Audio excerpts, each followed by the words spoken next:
I'm Joseph Long. And so we're the image processing group, and we're also tracking living objects. We work with Dr. Mal and also with our intern Gavin.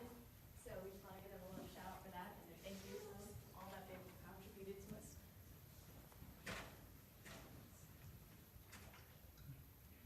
So our experiment was to recreate the motion of a bouncing ball by taking a racquetball bouncing in the room. So we used 3 programs. The programs we used were Tracker to follow the actual image and calculate the data, GeoGebra to recreate the image, and we also used MATLAB, which helps us track by changing the colors of the images.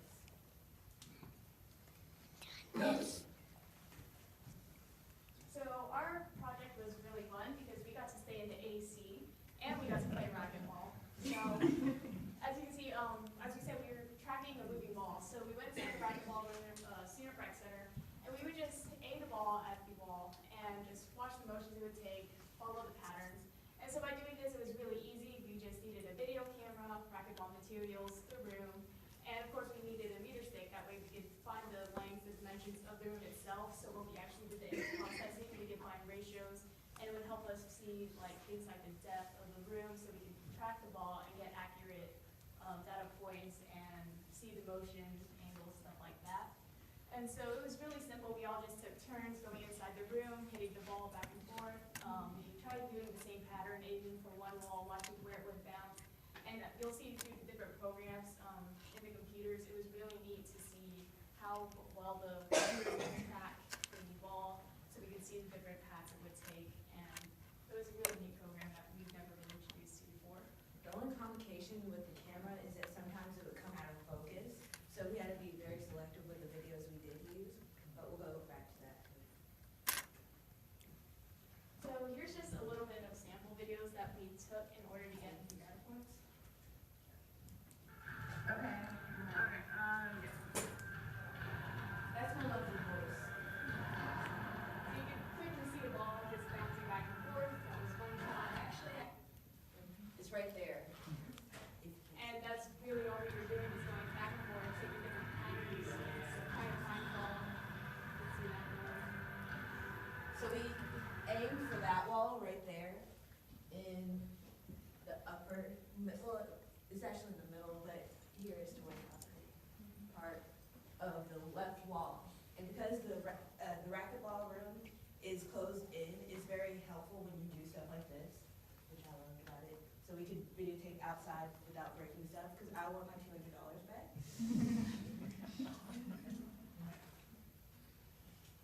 So tracking the image with Tracker. Tracker is a program in which you can follow the movement of an object through a video. So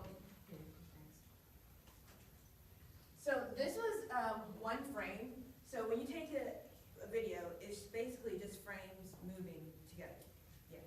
So this is one frame, and the ball is, I think it's The red dots are showing where the ball has been moving. These are in the past 25 frames you can see.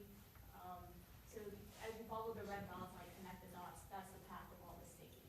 and here, click next. So well, first there was a Yeah, if you saw before that, the chart.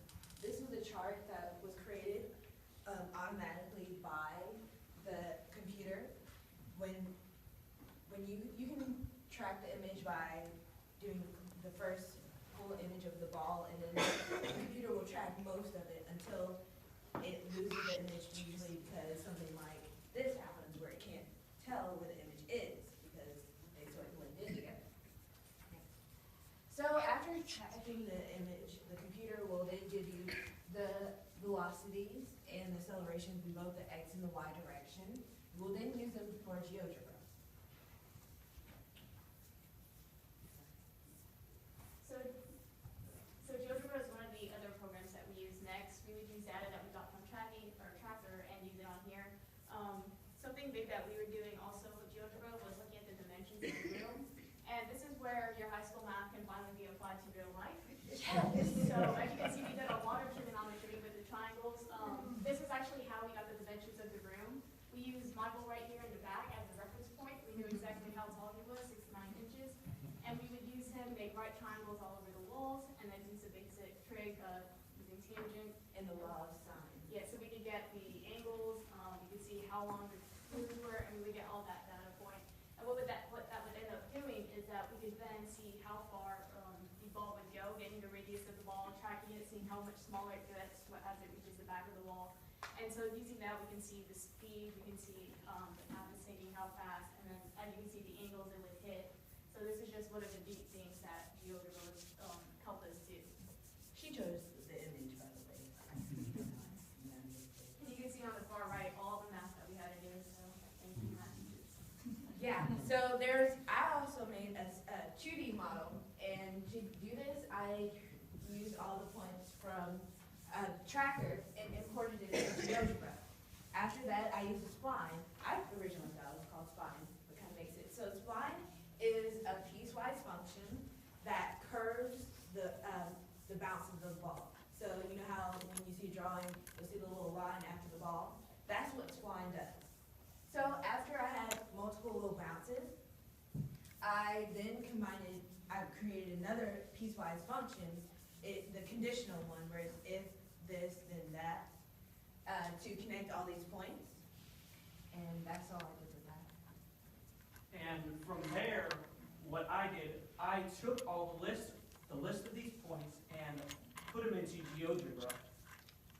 And right here you see, well, not all of it anyway, you see a matrix. What I did with that matrix was it converted it right on here to this 3D model. Now, we can't really move this 3D model, but if you could see all the angles from which you could see it.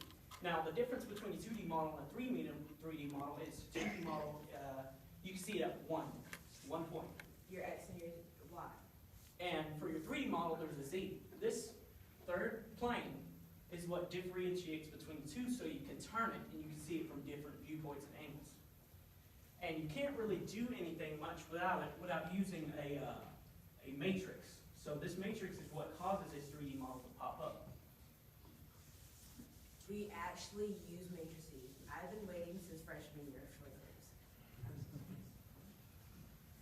We also use a program called MATLAB.